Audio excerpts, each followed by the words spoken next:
다음 달 중순 베트남에서 2차 정상회담을 열자는 의견을 북측에 전달했다는 보도가 나왔습니다.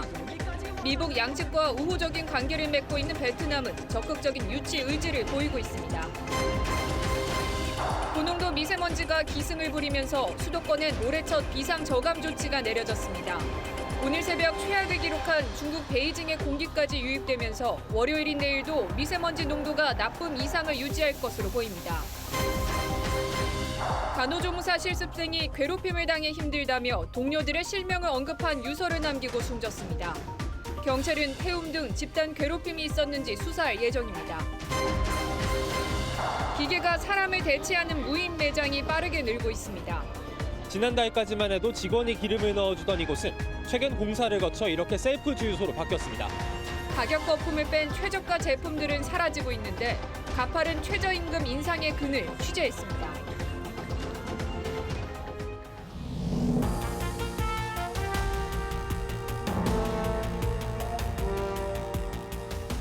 시청자 여러분 안녕하십니까? 일요일 TV조선 뉴스7 시작합니다. 2차 미북 정상회담, 베트남에서 열릴 것이 유력해 보입니다. 미국이 북한에 다음 달 중순에 2차 미북 정상회담을 베트남에서 열자고 제안했다는 일본 언론의 보도가 나왔습니다. 싱가포르 유력 언론도 2차 정상회담 개최지에 베트남이 유력하다고 보도를 했습니다. 제안이지만 일단 시기와 장소가 나온 겁니다. 자, 북한은 아직 이런 제안에 아직 답변은 없는 것으로 전해집니다. 오늘 뉴스7 미북 2차 정상회담 후보지 베트남이 유력한 이유는 도대체 뭔지, 길어지고 있는 미 셧다운 사태가 미북 정상회담 추진에 혹시 변수가 되지는 않는지, 만약 내달 중순 열린다면 문제는 없는지 집중해서 살펴보겠습니다. 먼저 언론 보도 내용 김주수 기자의 리포트로 시작합니다. 트럼프 미국 대통령이 다음 달 중순 베트남에서 2차 미북 정상회담을 개최하자는 의견을 북한 측에 전했다고 일본 요미우리 신문이 보도했습니다. 신문은 김정은 국무위원장이 이 제안을 수용할 가능성이 있다고 내다봤습니다. 나는 앞으로도 언제든 또다시 미국 대통령과 마주 앉을 준비가 되어 있으며 반드시 국제사회가 환영하는 결과를 만들기 위해 노력할 것입니다. 요미우리는 2차 회담이 열리면 북한의 비핵화 조치와 미국이 그 대가로 제공할 상응 조치를 두고 접점을 찾을지가 핵심이라고 지적했습니다. 하지만 현재의 상호 불신 상황에서 북한이 완전한 핵리스트 신고를 하는 건 어렵다며 북미 간 협상이 쉽지 않을 거라는 우리 정부 고위 관계자의 전망을 덧붙였습니다. 싱가포르 스트레이트 타임스도 12일 미북 정상회담 개최 후보지가 베트남 하노이와 태국 방콕으로 줄어들었다며 두 국가 모두 장소 제공을 제의했다고 밝혔습니다.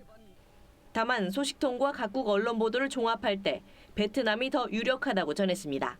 TV조선 김지수입니다. 자, 앞서 보도에서 보시다시피 이 베트남은 최근 유력한 2차 미북 정상회담 장소로 지금 떠오르고 있습니다. 왜 베트남이 유력한지 이유가 있겠죠. 정수양 기자가 설명하겠습니다. 트럼프 대통령은 2차 미북 정상회담 장소로 항공기 비행거리 내에서 3곳을 검토 중이라고 했습니다. We're negotiating a location. It will be announced probably not in the not too distant future. 후보지로는 베트남, 몽골, 태국, 하와이 등이 꼽힙니다. 이중 베트남이 여러 외교 경로를 통해 적극적으로 유치 의사를 드러내는 것으로 알려졌습니다. 정부 관계자도 베트남이 미북 정상회담 유치를 통해 동남아의 중심으로 자리 잡고 싶어 한다고 전했습니다. 싱가포르가 미북 정상회담 개최 효과를 톡톡히 누린 학습 효과가 작용한다는 관측도 나옵니다. 베트남이 미국과 북한 모두와 외교 관계를 맺고 있다는 것도 강점으로 꼽힙니다. 베트남과 북한은 지난 2017년 김정남 암살 사건으로 외교 단절 위기까지 갔지만 북한이 비공식적으로 사과하면서 관계가 회복됐습니다.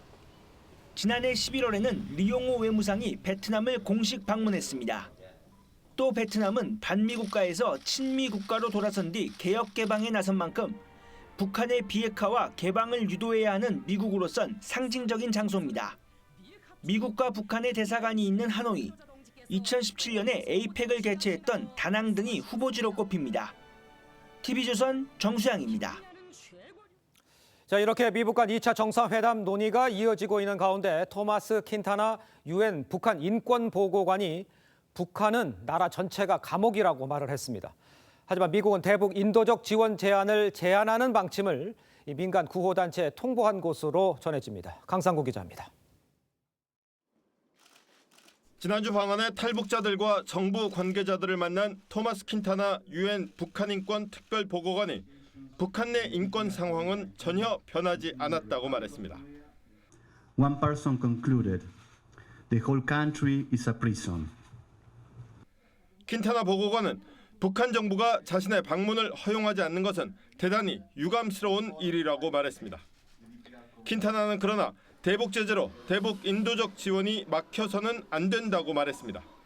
이런 유엔 움직임에 따라 미국 정부는 의약품 등 인도적 목적의 품목을 북한에 제공할 수 있도록 하는 등 민간단체의 대북 구호 활동 제한을 허용하기로 했다고 미국 외교 전문지 포린폴리시가 보도했습니다. 스티븐 비건 미 대북정책 특별대표는 국제적십자사 등 구호단체 대표들과 만나 이런 방침을 전했습니다. 앞서 우리 정부도 북한에 타미플루 20만 병분을 전달하겠다는 계획을 발표했습니다. 한미 양국은 다음 주에 워킹그룹 화상회의를 열어 대북 인도적 지원 방안을 논의할 것으로 알려졌습니다.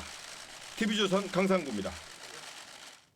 우리 군이 이르면 3월 말부터 최첨단 전투기죠. 스텔스 전투기 F-35를 실전 배치합니다.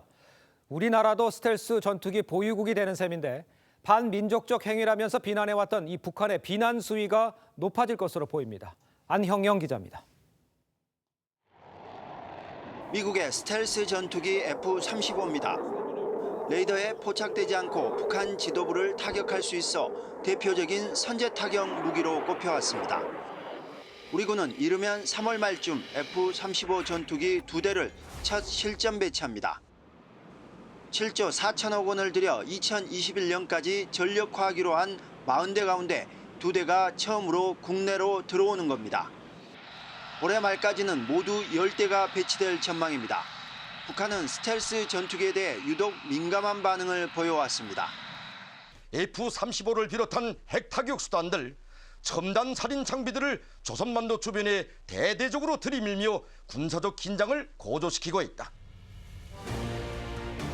지난해 4월 F-35 출고식을 두고는 반민족적 행위라고 날을 세웠습니다. 북한은 무력 증강까지도 협의하기로 한 9.19 군사합의를 내세워 F-35 실전 배치에 대한 비난 수위를 높일 것으로 보입니다. 우리 정부는 F-35 출고식을 공군 참모총장도 참석하지 않은 채 조용하게 치렀고, 지난달 우리가 개발한 소형 무장 헬기 출고식도 관례와는 달리 문 대통령이 참석하지 않았습니다. TV조선 안형영입니다. 네, 지난해 연말부터 시작된 이 청와대 공직기강과 이 보안 관련 사건이 끊이지 않고 있습니다.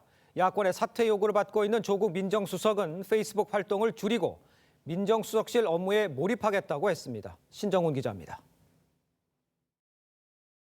청와대 인사수석실 행정관의 군 인사자료 분실 논란이 채 가라앉기도 전에 대통령 결재 문서의 SNS 유출까지 드러나면서 청와대 공직기강 문제가 연일 도마에 오르고 있습니다. 노영민 비서실장은 지난주 취임 일성으로 춘풍 추상을 강조했습니다. 정말 우리 비서실 근무하는 모든 사람이 되새겨야 할 그런 사자성어라 이렇게 생각을 하고 있습니다. 조국 민정수석은 페이스북 활동을 대폭 줄이겠다고 했습니다.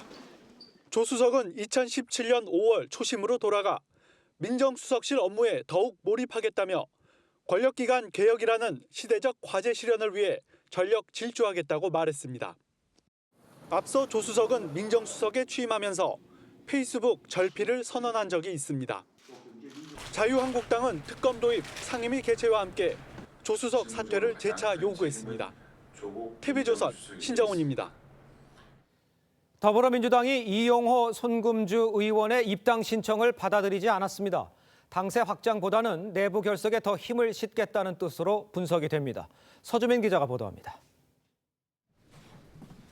더불어민주당이 무소속 이용호, 손금주 의원의 복당과 입당을 허용하지 않기로 했습니다. 두 의원이 옛 국민의당 소속이던 지난 대선과 지방선거 때 문재인 대통령과 민주당을 비판했던 전력을 문제 삼았습니다. 당원과 지지자들에게 주었던 이 마음의 상처 이런 부분들에 대해서 충분히 이 의지를 밝혀주지 못한 점. 두 사람을 받아들일 경우 호남 출신 야당 의원들의 합류가 잇따라 여권발 정계 개편의 물꼬가 될 수 있다는 우려도 작용한 것으로 보입니다. 원내에서 협력이 절실한 민주평화당의 반발을 사고 호남 지역의 당내 지역위원장들도 반발이 예상되는 탓입니다.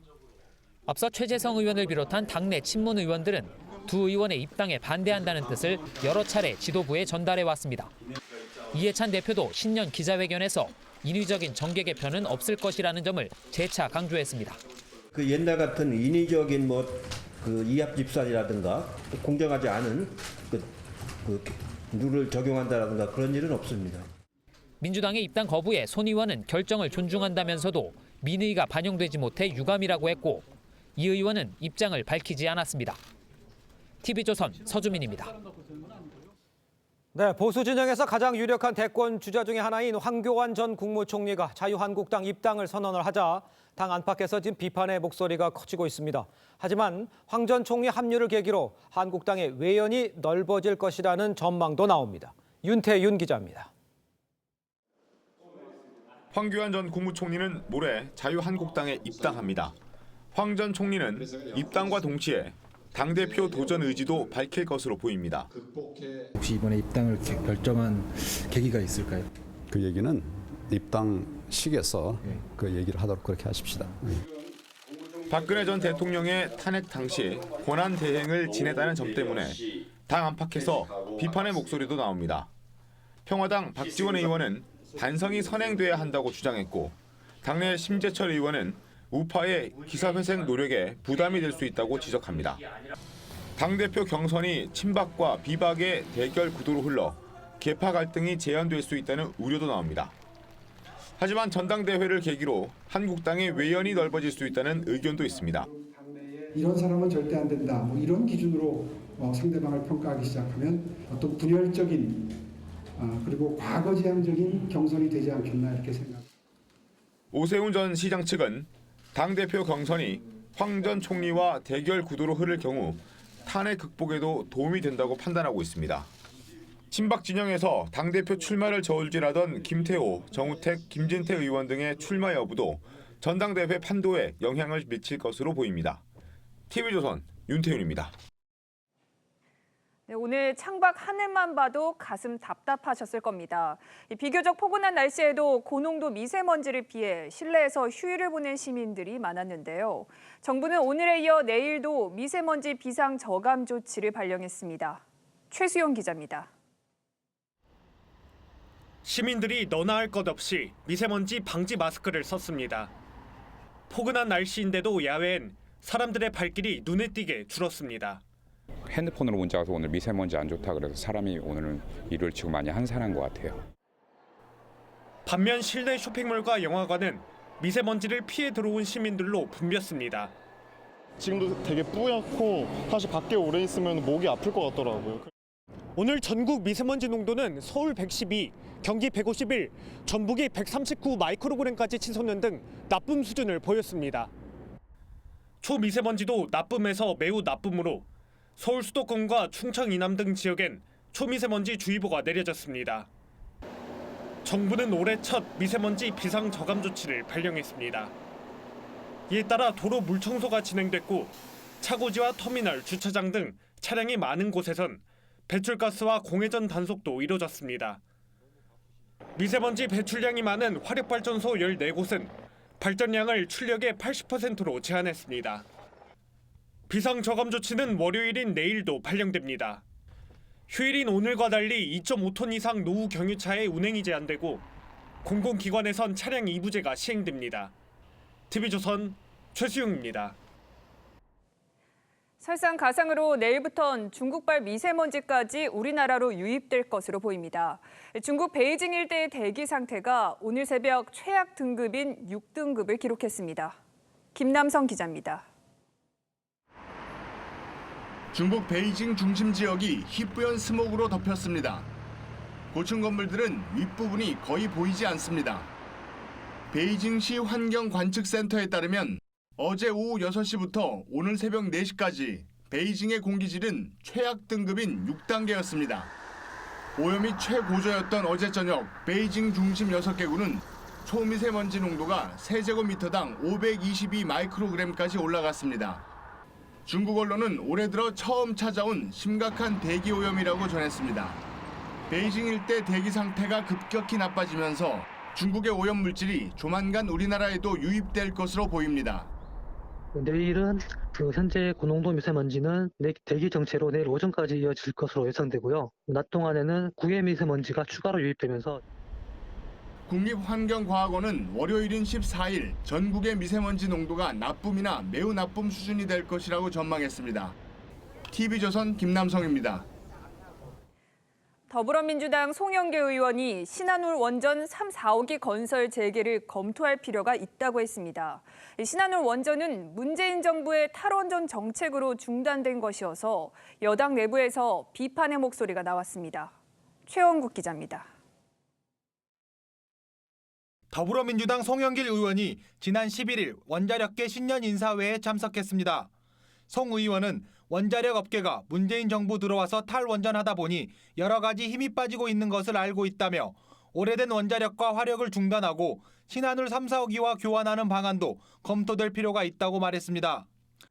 송 의원은 또 원전 한 기는 약 50억 달러에 달해 수출 시 중형차 25만 대나 스마트폰 500만 대를 판 것과 같은 효과가 있다고 말했습니다. 신한울 3, 4호기는 문재인 정부의 탈원전 로드맵에 따라 지난해 원전 건설이 백지화됐습니다. 신규 원전 건설 계획은 백지화하겠습니다. 탈원전 정책에 역행하는 송 의원의 발언에 당내에서 비판의 목소리가 나왔습니다. 공론화 과정을 거쳐서 이제 결정된 거기 때문에 그걸 검토는 좀 더 신중하게 해야 된다고 생각합니다. 민주당 에너지 전환 산업 육성 특별위원회 우원식 위원장은 송영길 의원의 신한울 원전 발언은 시대의 변화를 잘못 읽은 적절치 못한 발언이라며 매우 유감으로 생각한다고 했습니다. TV조선 최원국입니다. 서울시가 공공시설 태양광 설비를 전수조사했더니 고장이 수두룩하게 발견됐습니다. 가정용 태양광 설비도 관리가 허술하다는 지적이 나오는데 신중명 기자가 취재했습니다. 복지관 태양광 설비에 먼지가 수북히 쌓여 있습니다. 전선은 빠져 있고 전원은 꺼져 있습니다.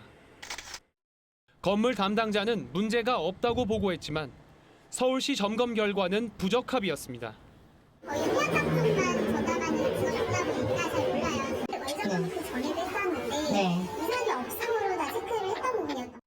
서울시가 지난해 말 공공시설 태양광 설비 770개 곳을 점검해보니 51곳이 정상이 아니었습니다.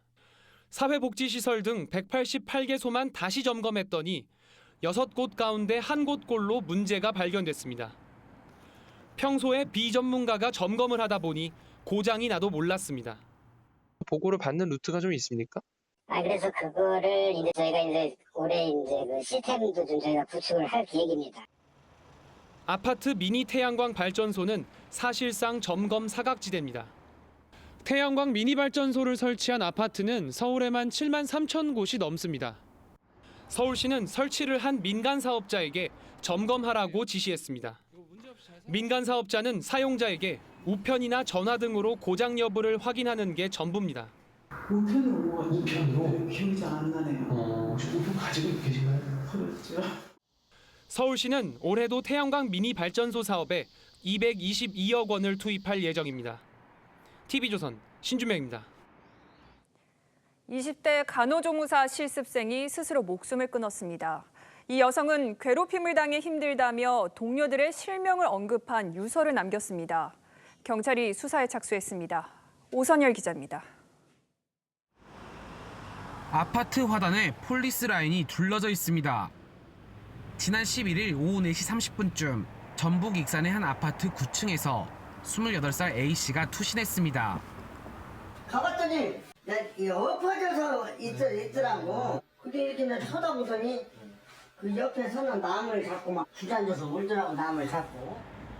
A씨는 최근 간호조무사 자격증을 취득하기 위해 전북 익산의 한 병원에서 현장 실습을 하고 있었습니다.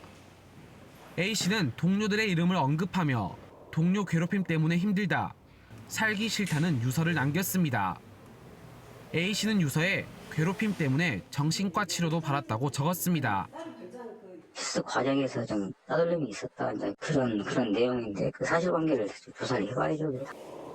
병원 관계자는 직원들이 A씨를 괴롭힌 적은 없었다고 말했습니다. 근무가 아니라 실습 기간이었지. 한 30명씩 와서 같이 실습생들도 자기들끼리만 좀 대화를 하고 그렇지. 우리는 뭐 잘못한 것도 없고. 경찰은 A씨가 유서에서 언급한 동료들을 불러 괴롭힘이 있었는지 수사할 계획입니다. 또 이른바 태움 문화와 관련됐는지도 조사할 방침입니다. TV조선 오선열입니다. 불과 지난 주말엔 서울의료원 간호사가 동료들의 괴롭힘에 힘들다며 스스로 목숨을 끊는 사건이 있었죠. 간호사들의 극단적 선택이 이어지고 있는데 간호사들은 병원 내 인간관계가 가장 힘들다고 호소했습니다. 백연상 기자가 취재했습니다. 지난해 2월 서울 아산병원 간호사의 극단적 선택으로 세상에 알려진 이른바 태움 문화. 정부는 선배 간호사가 후배 간호사를 교육하는 과정에서 발생하는 괴롭힘 문화를 없애겠다며 간호사 교육관리 가이드라인을 만들어 배포했습니다. 하지만 일선 간호사들은 크게 달라진 게 없다는 반응입니다. 정부 정책이 이제 권고 수준이다 보니까 사실 병원 경영자들의 의지로 인해서 그것들이 이제 개선이 결국 안 되고가. 가해자의 의료 면허를 정지하는 등 처벌을 강화하기로 한 것도 아직까지 시행되고 있지 않습니다. 그거는 아직 국회에서 상임 법안 소위가 아직 진행이 안 됐어요. 그래서 아직 계류 중인 상태거든요. 대책이 겉돌다 보니 정부 공언과 달리 태움 문화는 여전히 사라지지 않고 있습니다. 심한 경우에는 환자들도 다 보는 앞에서 인격 모독적인 발언을 한다든지 심지어 그 부모님 이야기까지 들먹이면서 간호사들의 극단적 선택도 끊이지 않고 있습니다. 이곳 병원에서 근무하던 간호사 A씨도 얼마 전 유서를 남겨놓고 극단적 선택을 하면서 경찰이 수사를 벌이고 있습니다. 유서에 직원들은 조문을 오지 말라고 써놔 직장 괴롭힘이 극단적 선택의 원인으로 추정되고 있습니다. TV조선 백연상입니다. 오늘 새벽 인천의 한 아파트 주차장에서 20대 남성이 택시에 깔려 중태에 빠졌습니다. 울산에선 음주 상태로 고속도로를 역주행한 남성이 경찰에 붙잡혔습니다. 사건 사고 소식 이상배 기자입니다. 택시 앞바퀴에 한 남성이 깔려 있습니다. 잠시 뒤 소방대원이 의식을 잃은 남성을 구조합니다.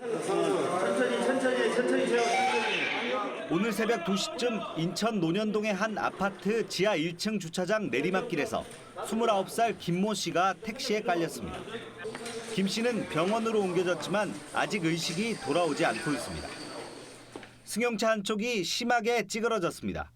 오늘 새벽 3시 50분쯤 28살 정모 씨가 몰던 승용차가 고속도로를 역주행하다 마주오던 고속버스와 충돌했습니다. 정 씨는 면허 취소 수준인 혈중 알코올 농도 0.125% 상태에서 운전대를 잡은 것으로 드러났습니다. 정면 충돌 아니고 옆으로 스치면서 충격이 됐거든요. 그래서 큰 부상자는 없고 차만 좀 파손이 된 거죠.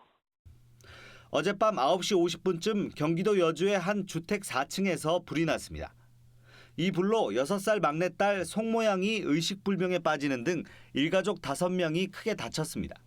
경찰은 부부싸움을 하다 불이 난 것으로 보고 있습니다. 광주 광산경찰서는 지난 7일 광주 수안동의 한 전원주택에서 금고를 통째로 훔친 혐의로 26살 이모 씨를 붙잡아 조사하고 있습니다. 금고에는 현금과 기금속 등 1억 원어치가 들어 있었습니다. 이 씨는 옆집에서 훔친 전동 킥보드에 금고를 실어 달아났다가 6일 만에 붙잡혔습니다. TV조선 이상배입니다.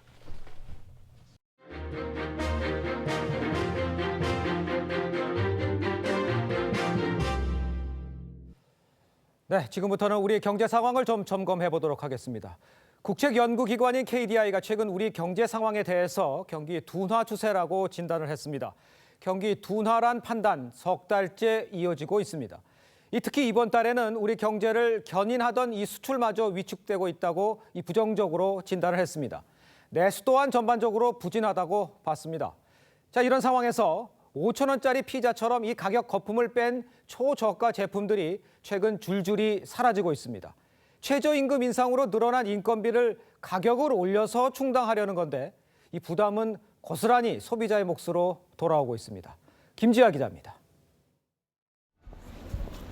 이 프랜차이즈 업체는 피자 한 판에 5,000원, 파격적인 가격으로 인기를 끌었습니다.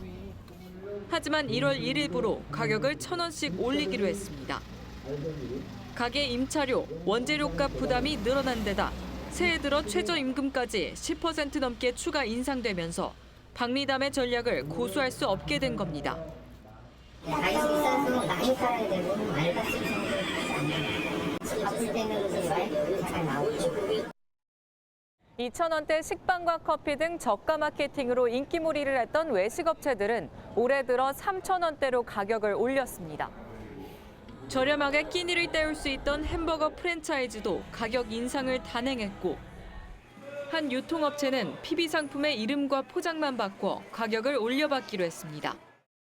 공정위가 최근 납품업체들의 최저임금 인상 부담을 대형마트와 백화점에 지우도록 제도 개선에 나서자 꼼수를 써서 PB 상품값을 올린 겁니다. 인건비 부담이 이제 늘어나기 때문에 고용주는 상품이나 서비스의 가격을 올릴 수밖에 없는 웨이지 푸시 인플레이션이 나타날 수도 있습니다.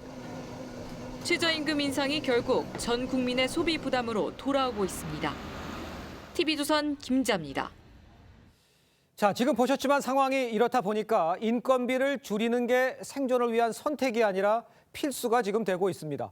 서비스 전 분야에서 기계가 사람을 빠르게 대체하면서 일자리도 사라지는 상황입니다. 계속해서 장동욱 기자입니다. 서울 외곽의 한 주유소.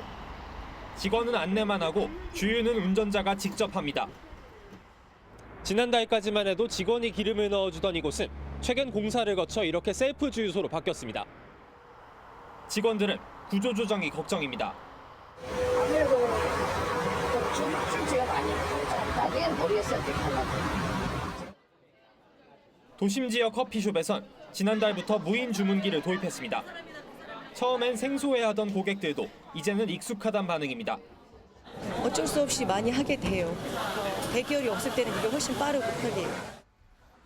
무인 시스템 도입은 급속도로 확산되는 추세입니다. 한 패스트푸드 업체는 지난해 전 매장에 무인 주문기를 설치했습니다. 천여 개 지점을 보유한 대형 프랜차이즈 업체도 매장 60% 이상을 셀프 주문 시스템으로 바꿨습니다. 인건비 부담 때문에 초기 설비에 한 번 투자하는 게 낫다는 판단에서입니다. 일자리는 줄어들 수밖에 없습니다. 2, 300 정도, 한 1.5명 정도 지금 재치하고 있다. 아예 직원이 없는 무인 편의점. 로봇 바리스타 카페도 등장했습니다. 노동의 가치를 높이려는 노력이 오히려 노동을 물러나게 한다는 역설적 전망이 조금씩 현실화하고 있습니다. TV조선 장동욱입니다. 주 52시간 근무제로 이 맞벌이 부부들의 육아도 지금 힘들어졌다고 합니다. 아이 돌보미들에게도 이 4시간에 30분씩 휴게 시간을 줘야 하기 때문인데 육아 현실을 모르는 정책이라는 비판이 지금 쏟아지고 있습니다. 이 최민식 기자가 취재했습니다. 2살배기 아들을 둔 권혜경 씨는 지난해 말 아이돌봄센터로부터 황당한 공지를 받았습니다. 아이돌봄이에게 4시간마다 30분씩 휴게 시간을 부여해야 하니 친인척을 부르거나 대체 돌보미 파견을 요청하라는 내용이었습니다. 아이와 떨어져서 돌보미 가정 이외의 장소에서 이제 선생님이 1시간을 쉬라고 내려왔어요. 서울 16곳 자치구에선 지난 1일부터 주 52시간제 도입을 시작했습니다. 1시간 동안 대체 돌보미를 요청하라지만 현실성이 없습니다.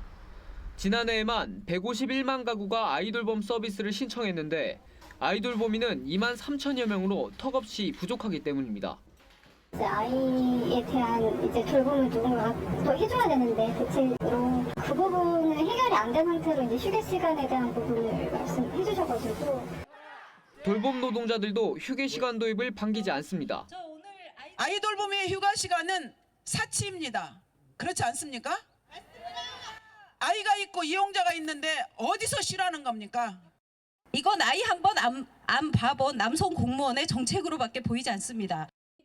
아이돌봄이 같은 특수 직종의 경우 법 적용에 예외를 두거나 보완책이 필요하다는 지적이 나옵니다. TV조선 최민식입니다. 최근 부동산 경기 침체와 증시 불안으로 안정적인 투자를 선호하는 심리가 지금 커지고 있습니다. 지난해 은행 정기예금에 8년 만에 가장 많은 돈이 몰렸습니다. 이에 반해서 서울 지역 부동산 거래는 뚝 끊겼습니다. 정준영 기자입니다. 서울 강남의 재건축 아파트 단지입니다. 전용 면적 76.5제곱미터형 매매 가격이 최근 3개월 사이 2억 원 가까이 떨어졌습니다. 한 달에 한두 건 거래되는 게 고작입니다. 실제 나와 있는 매매 가능한 물건이 작다. 서울 전역으로 봐도 아파트 거래량은 1년 전보다 82%나 줄어 6년 만에 최저 수준입니다. 거래 절벽 탓에 집값도 떨어졌습니다. 서울 아파트 매매 가격은 9주 연속 내림세이고 주간 하락폭은 5년여 만에 가장 컸습니다. 부동산 경기가 2013년 침체기 수준으로 얼어붙으면서 시중 자금은 은행으로 향합니다. 은행 정기예금은 지난해 72조 넘게 증가했습니다. 2010년 이후 8년 만에 가장 큰 폭으로 늘었습니다. 안정적이란 게 선택 이유입니다. 안정적이고 위험 부담 없이 할 수 있는 부분이 은행 예금의 장점이지 않을까 싶습니다. 증시 불안 탓에 대체 투자처에 대한 관심도 높아져 국내 펀드 설정액도 사상 최대 규모입니다. 투자자의 입장에서는 불안감이 커지기 때문에 어떤 안전자산으로 시중 부동자금이 옮겨갈 것으로. 전문가들은 국내외 경제 불확실성 때문에 안정적인 투자를 선호하는 심리는 당분간 이어질 것으로 보고 있습니다. TV조선 정준영입니다. 네, 더하기 뉴스 시간입니다. 오늘은 정치부 박지호 기자 나와 있습니다. 자, 더하기 뉴스 첫 번째 키워드 볼까요? 조직에 적응 잘 못한 사람 따옴표가 붙어 있는데 신재민 전 사무관과 김태우 수사관 이들에 대해서 그렇게 누가 이야기를 한 모양이에요? 네, 더불어민주당 이해찬 대표가 신년 기자회견에서 청와대 특감반원 출신 김태우 수사관과 신재민 전 기획재정부 사무관에 대해 이분들은 조직에 적응을 잘 못한 사람들 이렇게 평가했습니다. 앞서 자유한국당이 발의한 김태우 신재민 특검법에 대한 입장을 묻는 질문에 이같이 답했는데요. 직접 들어보시죠. 정치하면서 참 그 인식의 차이라는 게 참 매우 크구나 하는 걸 많이 느끼는데요. 김태우나 신재민 이분들은 말하자면 그 조직에 잘 적응을 못하는 사람들이죠. 네, 김 수사관에 대해서는 징계가 확정돼 조사를 세게 받아야 하는 사람이라면서 직분에 맞지 않는 행동을 했고 자기 방어를 위해 확인되지 않은 사실을 갖고 언론 플레이를 한다 이렇게 평했고요. 네. 신 전 사무관에 대해서는 가만히 있다가 김 수사관 사건이 터져 나오니까 자기 합리화를 하려고 하는 것이라면서 3, 4년 경력의 사무관이 보는 시야와 고위공무원이 보는 시야는 많이 다를 수밖에 없다 이렇게 말을 했습니다. 그러면서 한국당이 발의한 특검법은 한국당을 더 수렁에 빠지게 할 것이다 이렇게 규정했습니다. 그렇군요. 자, 두 번째 키워드 보겠습니다. BTS 모르는 학생은 방탄소년단의 모습인데 어떤 내용입니까? 네, 서울의 한 대학교 미대 입시 실기 시험에 방탄소년단이 등장을 했습니다. 예. 이 때문에 갑론을박이 벌어지고 있는데요. 서울여대 공예과 시험이었는데 문제가 내가 생각하는 방탄소년단의 이미지로 공예적 사물을 표현하시오였다고 합니다. 네. 이 문제가 SNS에 이제 공개가 되면서 여론이 둘로 갈렸는데요. 한쪽에서는 BTS가 국내외에서 가장 유명한 K-팝 아티스트고 한류를 이끌고 있는 만큼 BTS가 주제로 입시에 나오는 것은 이상한 게 아니다. 게다가 미술은 트렌드에 민감한 학문이다. 이런 입장이고요. 예. 또 다른 한쪽에서는 예. 이것은 입시다. 입시생 모두가 BTS를 알 수는 없다. 아이돌에 관심이 없는 입시생에게는 아주 불공평한 주제. 이런 지적입니다. BTS는 입사 공채 시험에도 나온 적이 있고요. 또 이번엔 입시 문제까지 나왔는데 언제나 이슈의 중심에 서 있는 게 맞긴 맞는 것 같습니다. 두 분 다 의견이 많긴 한 것 같은데 좀 지켜보죠. 네. 자, 마지막 키워드 보겠습니다. 돈의 평균 수명, 그러니까 수명을 좀 계산을 해본 모양이에요. 네, 한국은행이 시중에 유통되는 지폐의 수명을 분석을 해봤습니다. 네. 10,000원짜리가 가장 오랫동안 유통됐습니다. 121개월간 유통이 되고요. 반면 1,000원짜리는 52개월만 유통되고 폐기가 됩니다. 가장 수명이 짧은 건종은 보시다시피 5,000원짜리로 43개월만 유통되다 폐기가 됩니다. 10,000원권보다 1,000원권이나 5,000원권이 수명이 짧은 이유는 소액권이다 보니 현금으로 사용되는 경우가 많기 때문으로 추정이 됩니다. 그렇군요. 5만 원권은 지난 2009년 6월에 처음 등장을 했죠. 아직 충분한 시간이 지나지 않아서 정확한 유통 수명을 추정하기 어려운데요. 한국은행은 앞서 말씀드린 10,000원권의 121개월보다는 길 것으로 그렇게 추정하고 있습니다. 그렇군요. 네, 지금까지 정치부 박지호 기자였습니다. 잘 들었습니다. 유럽 곳곳이 열흘째 이어진 이례적인 폭설에 몸살을 앓고 있습니다. 이 미 대륙에도 기다란 띠의 대형 눈폭풍이 닥쳐 피해가 속출하고 있습니다. 송지욱 기자입니다. 독일의 한 마을 지붕 위에 수북히 쌓인 눈. 사람 허리만큼 쌓인 눈을 걷어내느라 안간힘을 씁니다. 거리의 차들은 눈 속에 아예 파묻혔습니다. Also man kann schon sagen, dass es in den einen Tag ganz extrem gestern, sag ich mal, 70, 80 Zentimeter locker runterkam. Und es ist auch weiterhin erstmal nicht viel Entspannung in Sicht, soll heute noch den ganzen Tag durchschneien. 스위스 동부 슈벡 알프스에선 눈사태 여파로 엄청난 눈이 호텔 객실까지 밀려 들어오기도 했습니다. 이례적 폭설이 독일 남부와 오스트리아 북서부, 발칸반도 등 유럽 곳곳을 덮친 지 열흘째. 마을이 고립되고 도로가 폐쇄됐으며 사망자도 21명이나 발생했습니다. 독일 프랑크푸르트와 민헨공항 등 항공편 200여 편이 취소됐고 주말 새 알프스 산악 지역엔 많게는 1m의 폭설이 또 내릴 것으로 예보돼 당국이 눈사태 경보를 추가 발령한 상태입니다. 미국은 이른바 괴물 눈폭풍 지아가 중서부에서 동부 해안까지 2,400km에 걸쳐 영향을 미치면서 비상에 걸렸습니다. 4천만 명에게 현재 주의보가 내려진 가운데 많게는 40cm 넘게 쏟아진 폭설 여파로 지금까지 적어도 4명이 사망했으며 항공편 결항과 고립 등의 피해가 이어지고 있습니다. TV조선 송지욱입니다. 연초 기대를 모았던 우리 영화들이 연이어 흥행에 실패하면서 극장가가 조용한데요. 그 틈새를 칸에서 작품성을 인정받은 예술 영화들이 메우고 있습니다. 박소영 기자가 보도합니다. 러시아 록스타 빅토르 츠의 삶을 그린 음악영화 레토. 칸 경쟁 부문에 초청돼 상영 당시 12분간 기립박수를 받은 작품입니다. 고려인 3세 출신인 전설적인 저항 가수 빅토르 츠 역할은 독일 교포인 배우 유태오가 맡았습니다. 외국 영화이면서도 불구하고 한국 배우로서 이렇게 주인공 맡을 수 있었던 영화들이 많지는 않잖아요. 러시아 거장 키릴 세레브르니코프 감독은 공산당 치하의 암울한 구소련 사회를 무채색 화면으로 형상화했습니다. 지난해 칸 감독주간 초청작이자 올 초 아시아권 최초로 골든글로브 시상식에도 노미네이트된 미래의 미라이도 관객을 찾아옵니다. 가족에 대한 문제의식이 돋보이는 이 영화는 시공간을 초월한 환상여행 이야기입니다.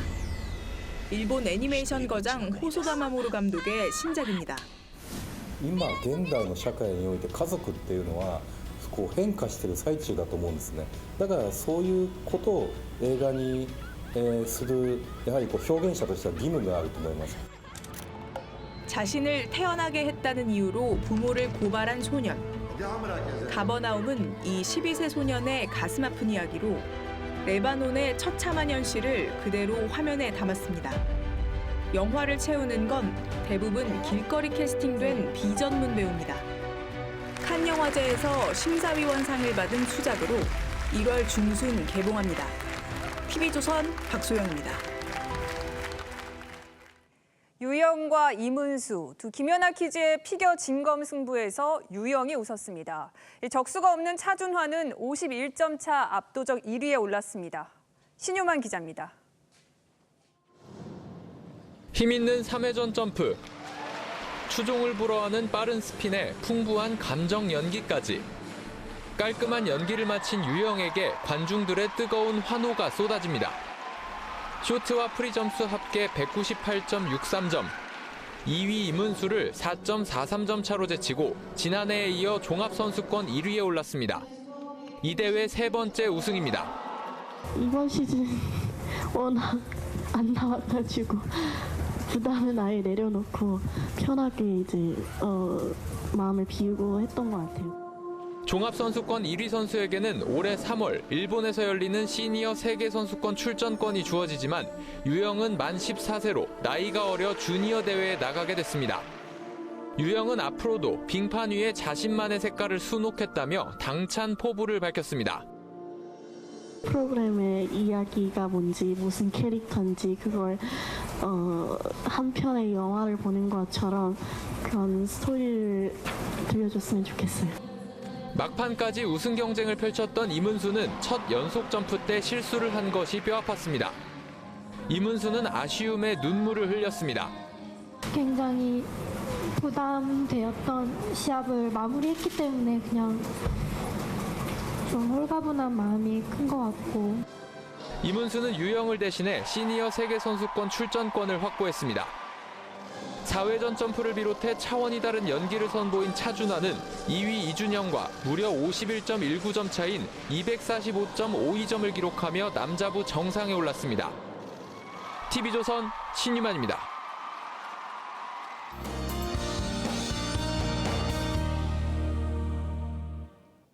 현재 수도권에는 미세먼지 비상 저감 조치가 발령됐고요. 월요일에도 희뿌연 하늘은 계속 이어지겠습니다. 중국에서 오염물질이 추가로 유입되면서 고농도 먼지가 더 짙어질 것으로 전망됩니다. 내일 수도권과 영서, 충청과 전북은 매우 나쁨 단계가 전망되고요. 그 밖의 지역에서도 종일 나쁨 상태를 보이겠습니다. 오늘 밤부터 내일 아침 사이에 일부 내륙에는 안개가 끼는 곳이 있겠고 내일 낮 동안에도 연무나 방문가 끼는 곳이 많겠습니다. 건강관리와 교통안전에 각별히 유의하시길 바랍니다. 내일 기온 오늘과 비슷해 큰 추위는 없겠지만 일교차가 10도 안팎으로 무척 크겠습니다.